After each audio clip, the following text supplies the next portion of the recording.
Hello, and welcome to another episode of the Small Town Tourist Podcast, where we experience and explore everything that makes small towns great. I'm your host, Abby, and today we are heading to the town of Sartell, Minnesota for a great cup of coffee. We're hanging out with Josh Kaeter. He is the owner and roaster at Eminent Coffee Roasters in Sartell. Now, this episode is actually kind of a long one, so I'm splitting it up into two parts. This week, you are getting part one, where we hear all about Josh's story of how he fell in love with the process of coffee roasting, and we're going to get into his background with that as he makes me a beautiful banana bread latte. And then next week, I actually got to help roast a batch of beans, and that was so much fun, and Josh explained the whole process to me, so that'll be next week's episode. So make sure that you are subscribed and following on your favorite podcast platform to be alerted when that episode comes out. But for now, please enjoy the story of how Eminent Coffee Roasters in Sartell came to be.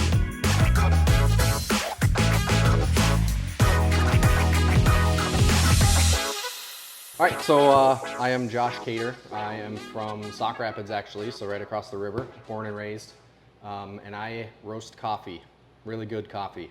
And that's why we're here today. We are hanging out at Eminent Coffee Roasters, which is is the correct term a roastery? Yes, that is what I call it, at least, a roastery. Most often it just gets called a shop. Okay. But yeah, so it's a roasting, essentially a warehouse. Store our green coffee in here. All of our mobile cart supplies, syrups, cups, milks, alternative milks, real milk in the fridge. Everything else, packaging, shipping, all that stuff is done in the back of the house, as well as the prized possession, our 10 kilogram roaster in the back, which we're gonna go play around with that in a little bit. And then the front half, front third, 1/4, whatever you wanna call it, will eventually be one day our retail space / espresso bar, micro cafe, whatever we want to call it. It's not a huge footprint up here, but enough to get full espresso bar, everything that we need to highlight our product to the community and to the public. So how'd you get into coffee? Was it just I like coffee, I'm gonna figure out how to do this myself, or like what led you to this place?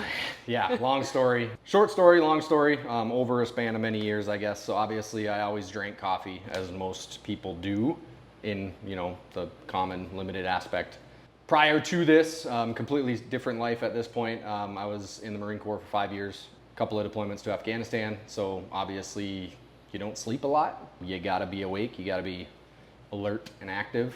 Found myself drinking a lot of Red Bulls, Monsters, the off-brand of those things that we would buy in the Afghan bazaars. I cannot even, they're bad enough in America. I can't imagine, what less regulation with those. Yeah.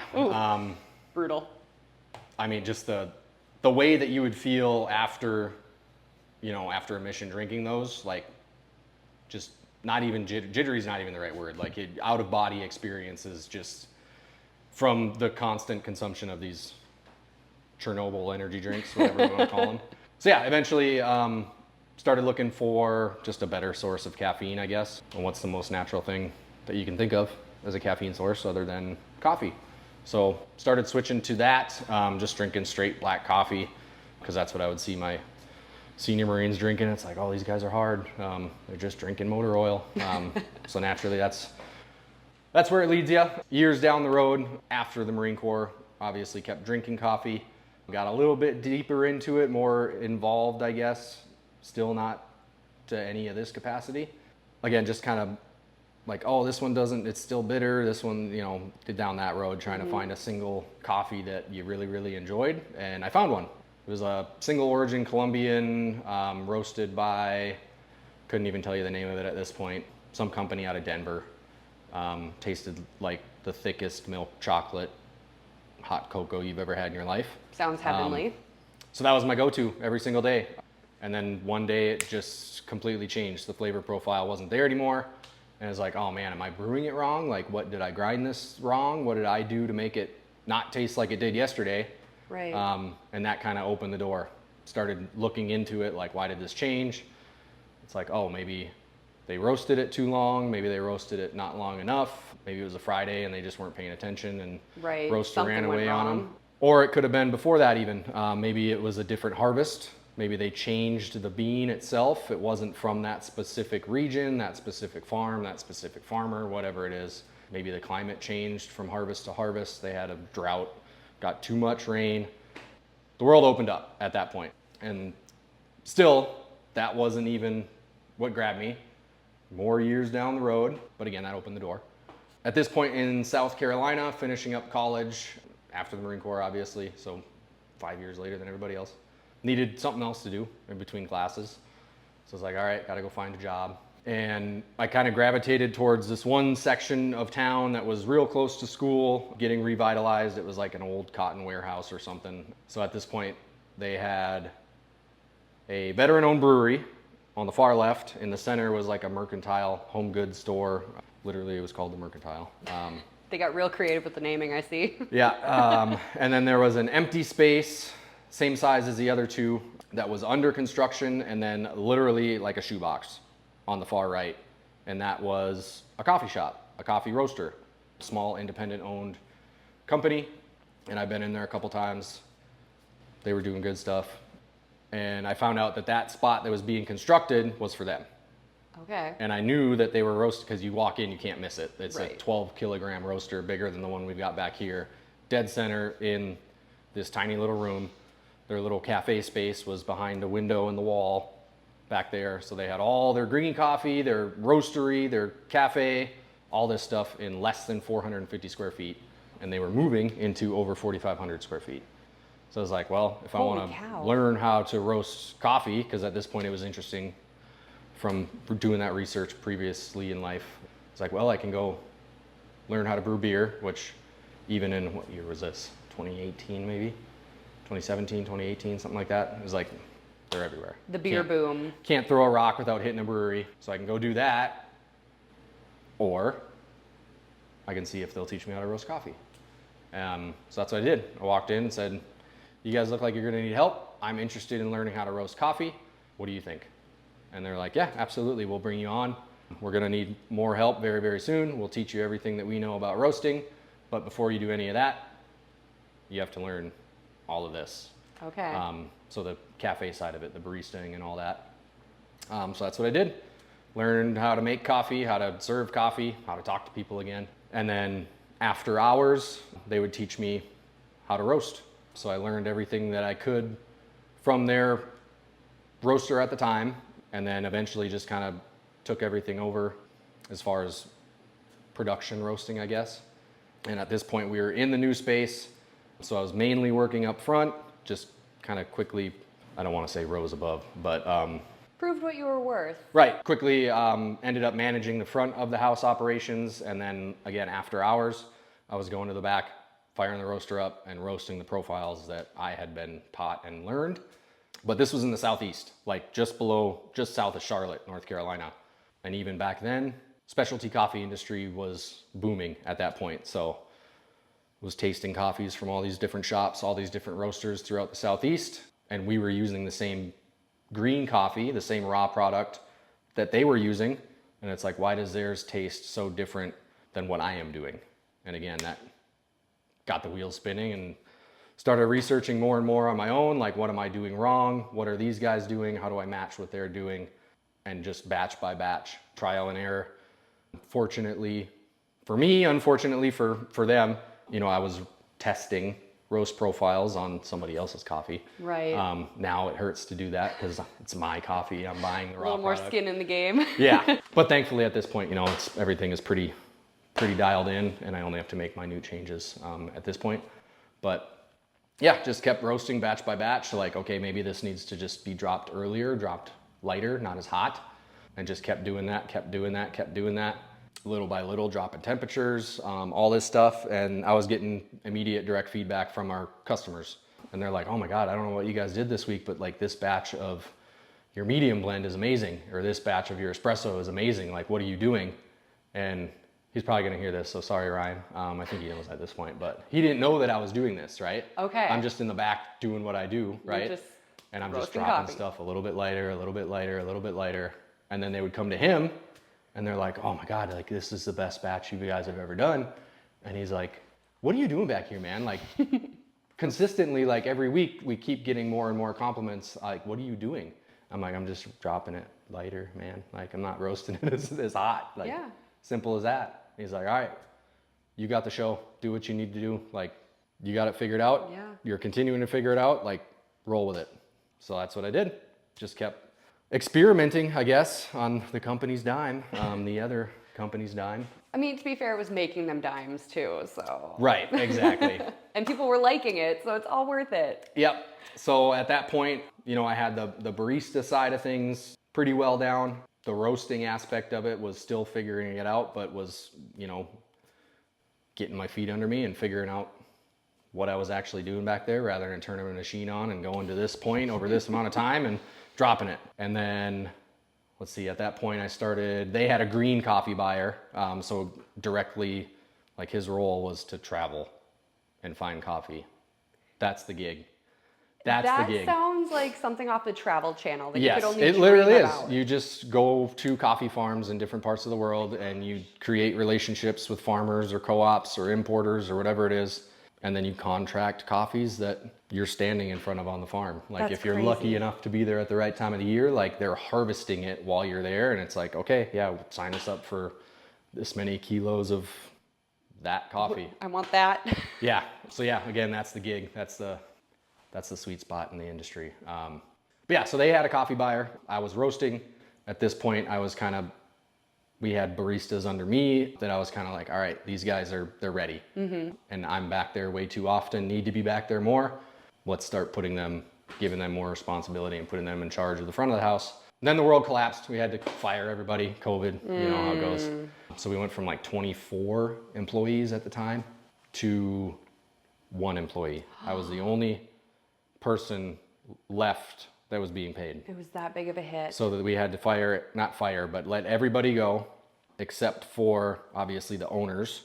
So the 3 owners and myself as the roaster were all that were left. And then everybody else, just family and friends, were volunteers. Right. So we kept the cafe open, limited, obviously, Right. curbside pickup. We made mobile carts, took them out to neighborhoods. HOAs didn't want us to set up at the community centers. So we're like, all right, well, we'll just set up in that person's driveway. Yeah, 'cause they gave us lemonade stand permission. style. And that's how we worked around that. So we ran that for a couple of months, however long it was. I don't remember at this point, until they said, okay, you can open your business back up to the public.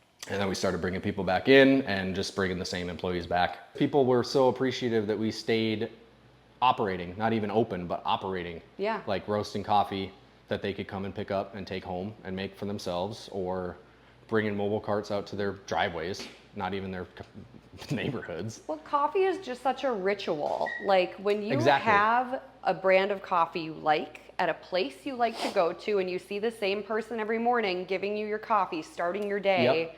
it's a habit, and Right. it becomes part of your life. Mm-hmm. And when that is taken away, it's crushing. Yeah, I mean, it's the same thing on our side of it as the servers, whatever, one of the hospitality peoples, whatever you want to call it.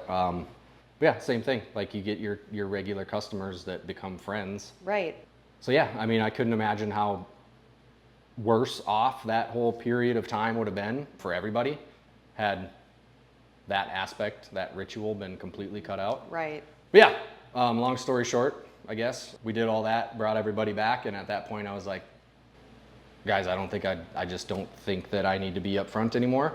I think that we are at a capacity as a company that we need somebody back here all the time. Mm-hmm. Even if I'm not running a production roast, like I'm running 8 hours of sample roasting, just let me run the back of the shop. Like, I'll handle the online stuff, like all the fulfillment, like I've got it. Don't worry about it. Operations, Like, I'll ask for help when I need it as far as packaging. Mm-hmm. If we get huge orders that I can't keep up with, like, I'll let you know and you send somebody back to help. Mm-hmm. But other than that, like, don't worry about it. I've got it. Yeah. So that's what we did. The same employees that came back at that point were like, all right, you guys are management, you're assistant management. Josh will be in the back. Let him know what you need. He'll have it ready for you. So kept doing that. Again, timelines are all skewed at this point. Then my life personally changed, and I had to come home. We lost our mother unexpectedly. So again, rapid change in life situations. So I just finished up school as quick as I could, and I had to have that conversation with my bosses, who at this point had become best friends, lifelong friends. So sat them down and I was like, guys, I have to go home. Like, I think you understand, like, the situation. They knew what was going on. And they're like, well, it sucks. It really does. But we get it. And also, when are you leaving? And clear your schedule because we never took you to a coffee farm. So in that meeting, pulled out our computer and they're like, that week right there, clear it. We're going to Panama.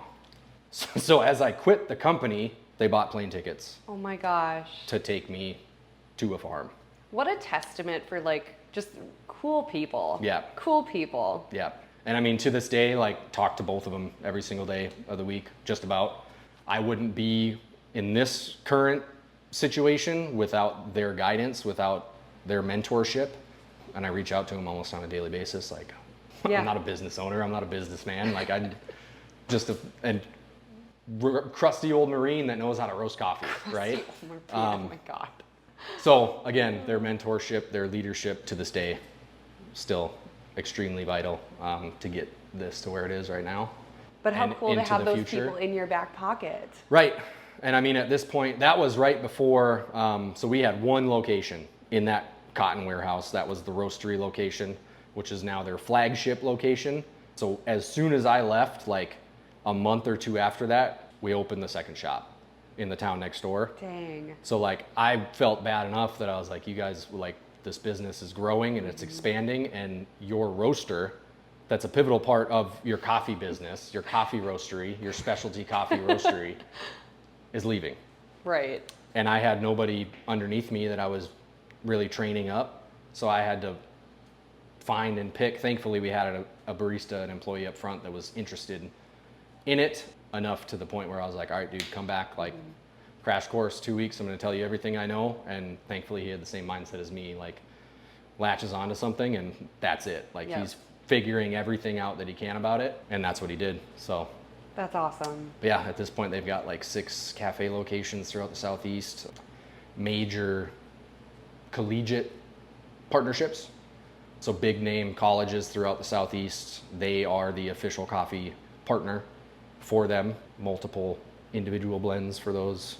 That's really cool. For those schools. What a great partnership, because like college kids and coffee, hand in hand. And then as well as the Charlotte Football Club. So like Major League Soccer, football, whatever. That's crazy. Yeah. And then they've got 3 or 4 kiosks within the Panther Stadium, because that's where the football games are held, both, obviously, soccer and American football. So yeah, they're doing huge things in the Southeast, and they're always a text message or a phone call away, and will give me any piece of information that I want. They're helping you do huge things here in central Minnesota. Yeah. So we all get to enjoy it. So super grateful that to have people like that in my life, honestly. Like, wouldn't be here without it. Yeah. But yeah, I guess as far as this, as our business, as my business, again, all that stuff happened, and it was like, okay, I have to leave doing the thing that I love. And they took me to a coffee farm, and that solidified it. Like, it's one thing to just roast coffee that you never really understand where it's coming from. But then as I'm leaving, we go to Panama to hang out on farms for a week. And then it's like, well, shit, this is what I'm doing. This is what I have to do. So came home with essentially nothing, sold the rest of nothing, drained every account that I had, and bought that coffee roaster that is sitting in the back warehouse right now. And that was it. That was the start. It was like, all right, I have what I need. I have my tools. Yeah. The rest of it will come. I'll figure it out as I go. So I had the biggest thing I needed, bought some green coffee, started roasting it, selling it to friends and family. And then again, to see the light click in their head, because that's what made me probably gravitate towards it in the first place, is coffee's coffee, right? And I hear it every day. It's like, oh, well, it tastes like coffee. It's like, yeah. Try again. This is not your grandpa's cup of Folgers. Yeah. So again, coming home, roasting for friends and family at that point, and just seeing the light bulb click with them too. And it's like, all right, just keep doing it. Yeah. That's all you can do.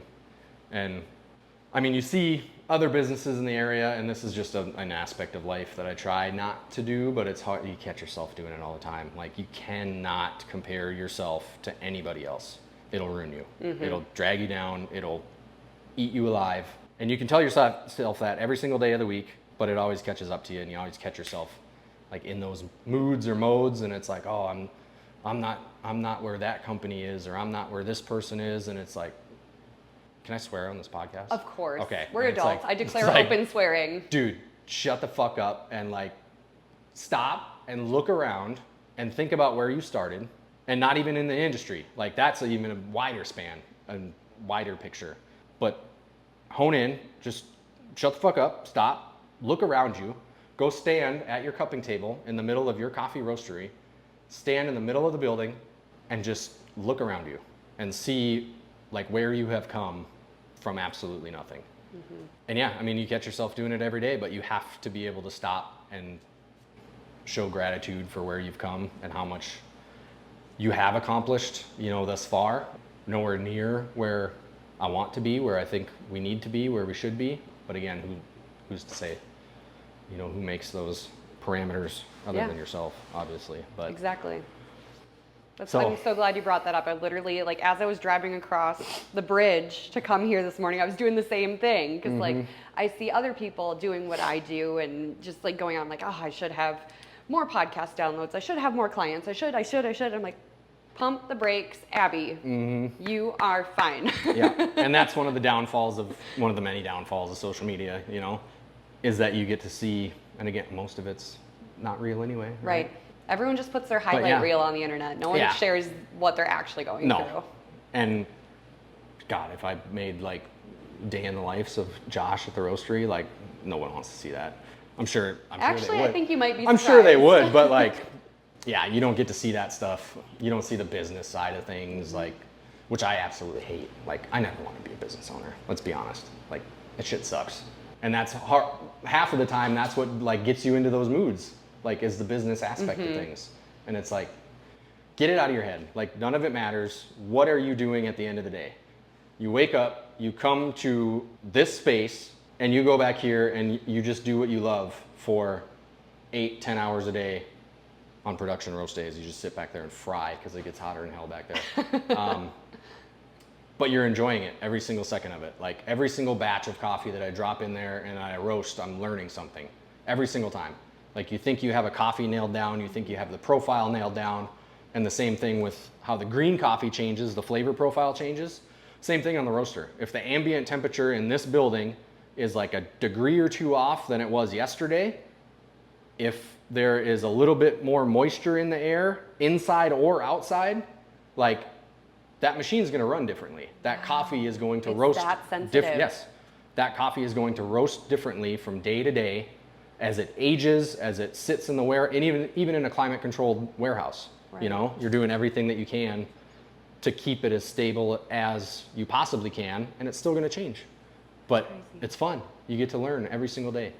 It's like you're just, every day you're trying to create a different piece of, like, a masterpiece of art, essentially, and just one brush stroke can change the entire picture. That's crazy. Yeah, and that's just the roasting part of it. The rest of this that's a whole different world. That's a whole different story. Which, I mean, I love this aspect of it too. Like, that's why I don't want this mobile thing to go away. Again, this was just my way of getting out to the community and sharing what I am doing and trying to make people realize that it's not just coffee. It's something so much more than that. And like, more than the story that I'm trying to connect to it with the single origins, the single farm holders, whatever it is. The limited release coffees that you get a face with, that as you're sitting there in the morning, this is my goal, this is what I want for people. That's why I highlight these farmers. As you're sitting there in the morning, as I do, in silence, enjoying my coffee, like, now you know where it came from. You know exactly where it came from. You have a face to put to that cup of coffee that you're drinking in the morning. And hopefully it's the best thing that you ever drank in your life, because I don't plan on bringing anything in here that's mediocre. Right? So hopefully as you're sipping it, you're like, oh shit, this is wild, this is nuts. Now you have a face to put to it. But yeah, I don't even know where I was going with that. I don't either, but it's beautiful. Yeah, these. So this is my way to get that out to the public, right? Because if you're just a coffee roaster in central Minnesota in an industry that isn't here yet, that's not alive, that's another big thing that I didn't anticipate when I started this. I mean, you go down to Minneapolis, St. Paul, you can't throw a rock without hitting a craft coffee shop or roastery, but it hasn't made it up here yet. I mean, it's here now, obviously. You kind of brought that here, didn't you? Not just me. A lot of credit to other cafes, other roasters, other businesses in the area. But again, I don't think it's a hurdle that any of us foresaw. Right. We are creating it every single day. Yeah. Which is fun. It's cool, but it's challenging, right? You're spending all this money on this really high quality green coffee that's, you know, they got a number scale. It's like, oh, I'm not going to buy anything under this number and I'm going to pay more for it. And then you serve it to people and, oh, it's coffee. It's like, no, man, dig deeper. It's more than that. Look more inside your soul. But again, we're getting there. People are starting to realize, and it's my biggest thing, trying to convince people, like, yeah, I get it. You can go to the grocery store and get 2 pounds of whatever for $12. Like, it tastes like it was $12 too, though. Yeah, I get it. Like, you're paying 2-3 times as much as that for the same quantity. But those are the same people that tell me that they get heartburn from drinking coffee, that they get stomach aches from drinking coffee, that they get the jitters from drinking coffee.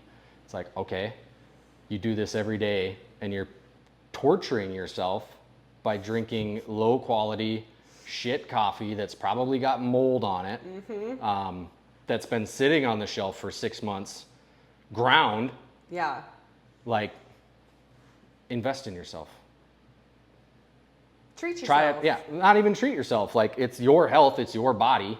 It's something that you do every day already. Like, why are you going to continue to torment yourself when you know what the cause of it is, when you could try something different that, again, I try to be as transparent as I can with where it's coming from, with the, you see the farmer. Yeah, there's right? literally like pictures of farmers and an entire story and like where it comes from and the tasting notes and the region. All that is like literally laid out in front of me right now. My phone is on top of it recording. And it's not even like there's still a middleman, right? Because there's an exporter importer in the middle of that farmer and myself. But I'm trying to give you the relationship with them too, because they're wonderful people as well.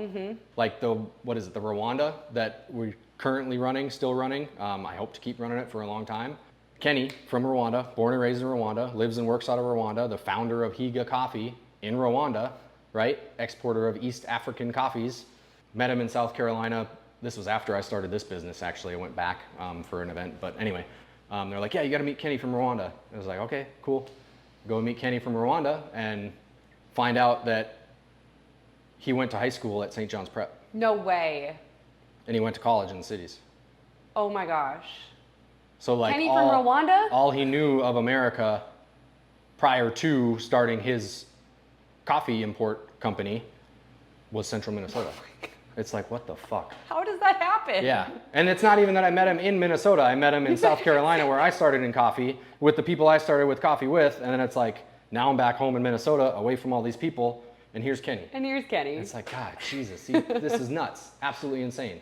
So needless to say, it was like, all right, I'm buying coffee from you before the end of the weekend. But yeah, it's just, I don't know, it's a vast world.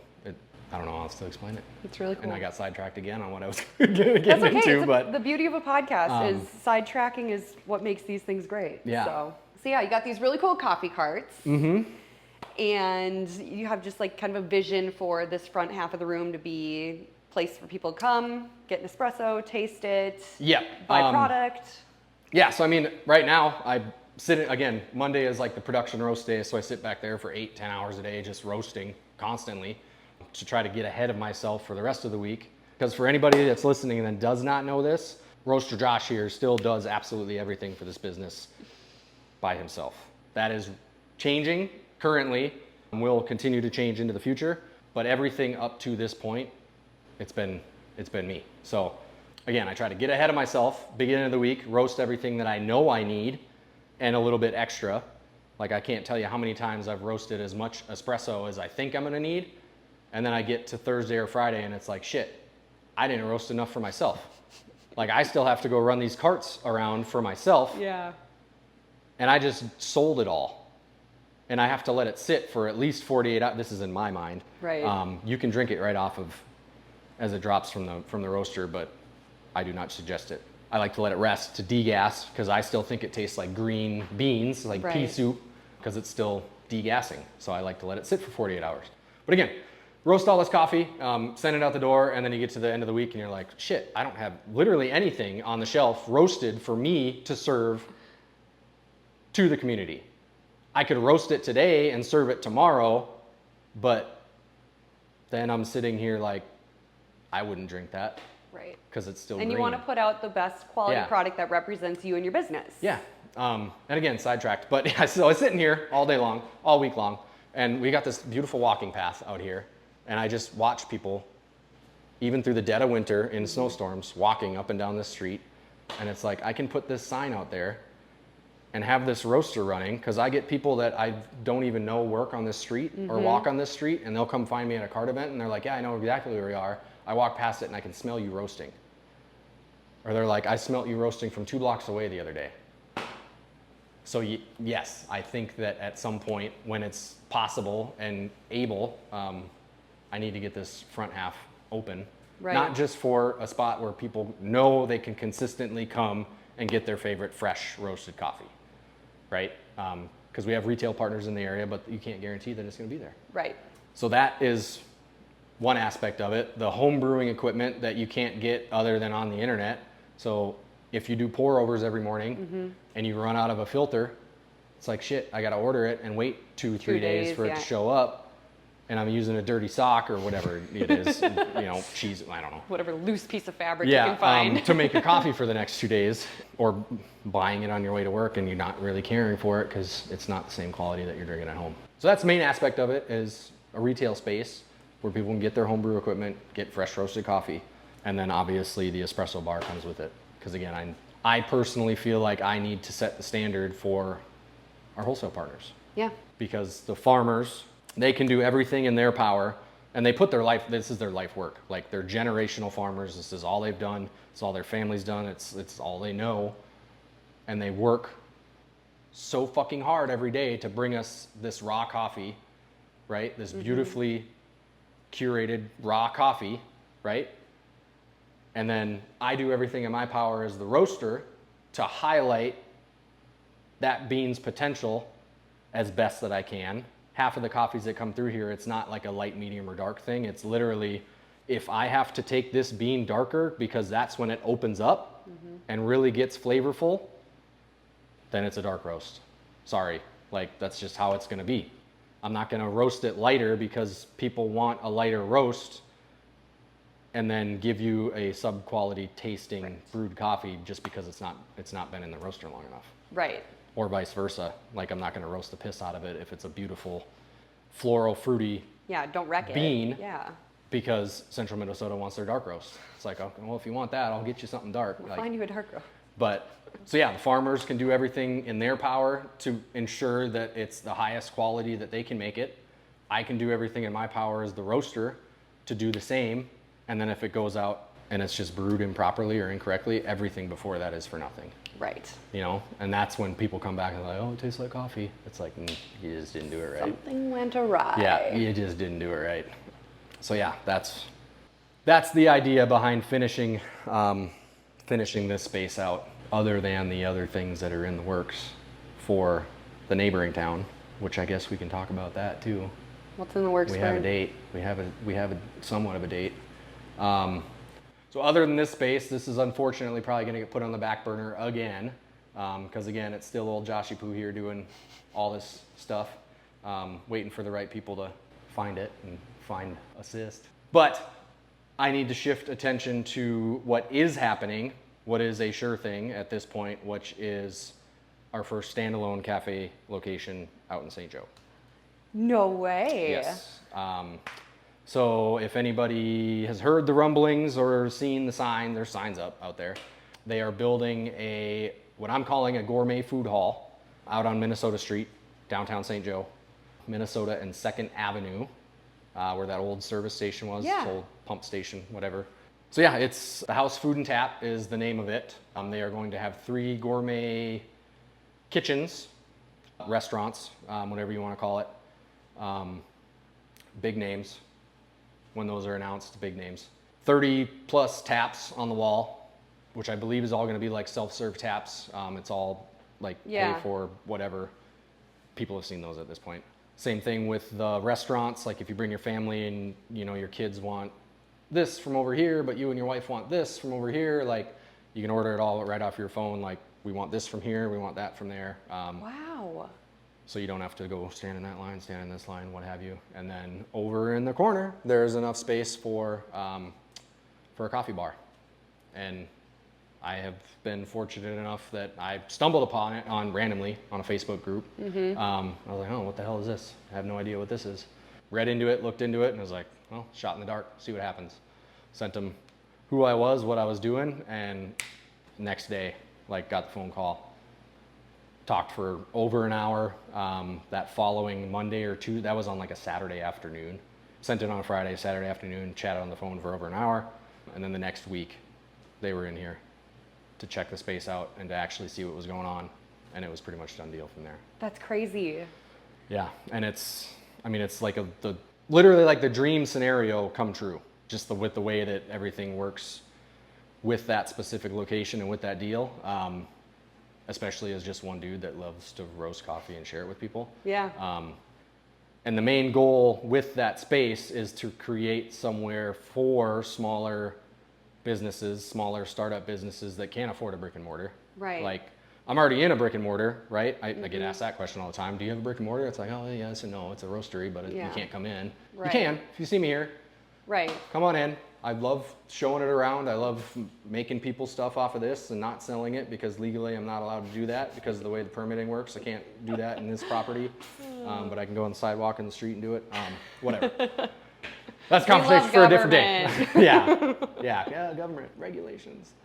But yeah, so the whole point of it is to provide a space for small businesses, small startups that can't afford their own brick and mortar to come in, show people what they're doing, show people their potential, what they're here to share. Yeah.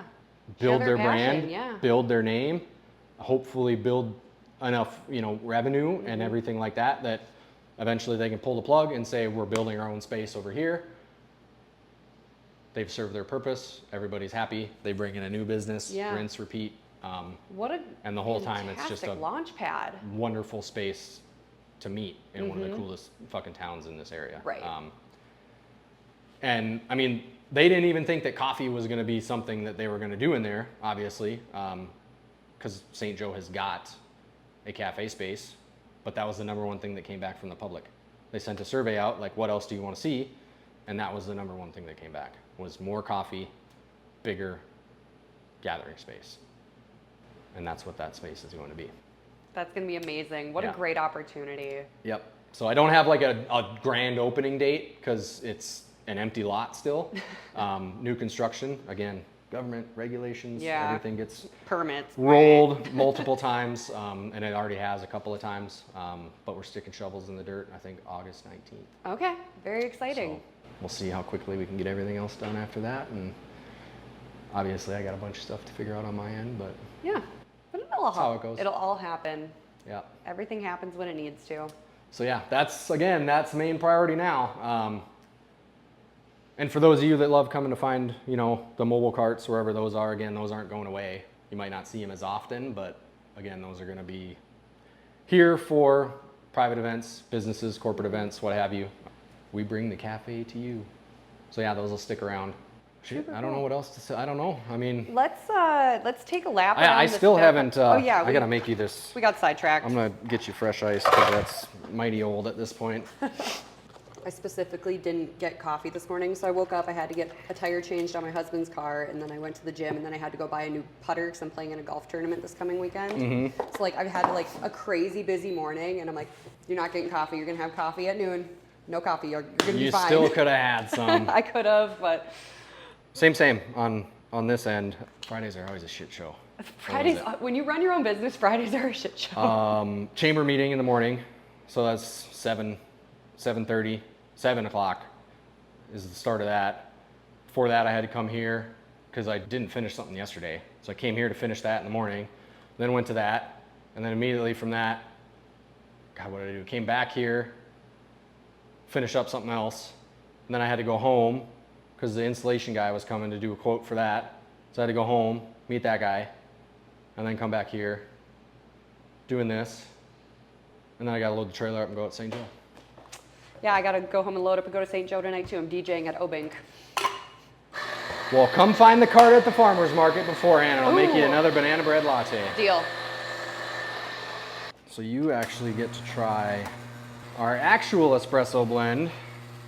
Sometimes I like to run different coffees from the carts just to change things up a little bit. Our Celestial medium blend also pulls a beautiful shot of espresso, so I like to run that one quite often. Our Rwanda that I was telling you about before.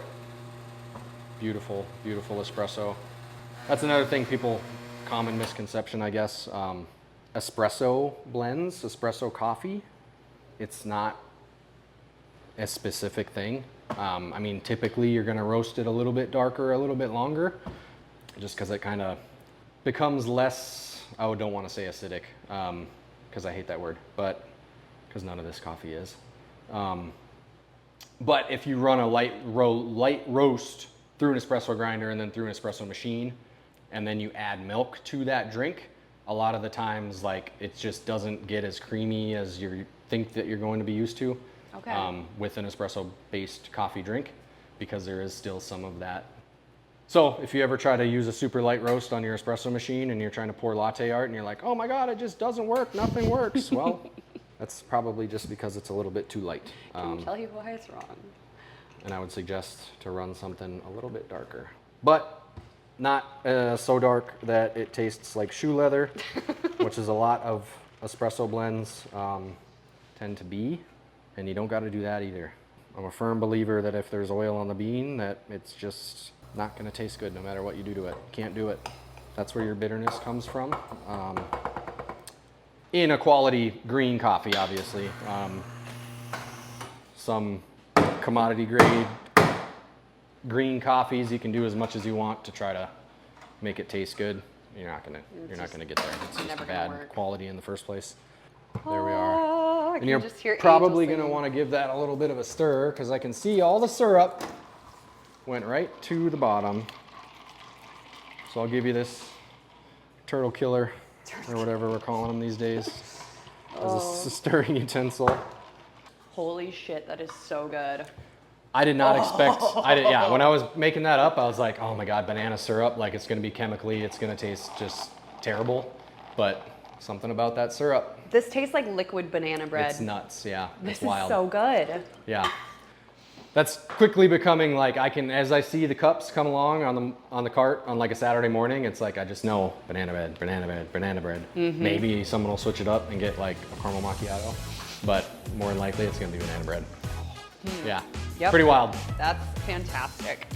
Thank you so much for checking out another episode of the Small Town Tourist Podcast. Reminder that part 2 of this podcast with Josh Kaeter of Eminent Coffee Roasters will be out next week, where we get into the process of roasting the coffee beans. So be sure that you are subscribed and following on your favorite podcast platform to be alerted when that episode drops. If you're looking for more content from The Small Town Tourist, you can always check me out on Instagram at The Small Town Tourist and on the Facebook page. And be sure to check out the blog, thesmalltowntourist.com. I will catch you next week.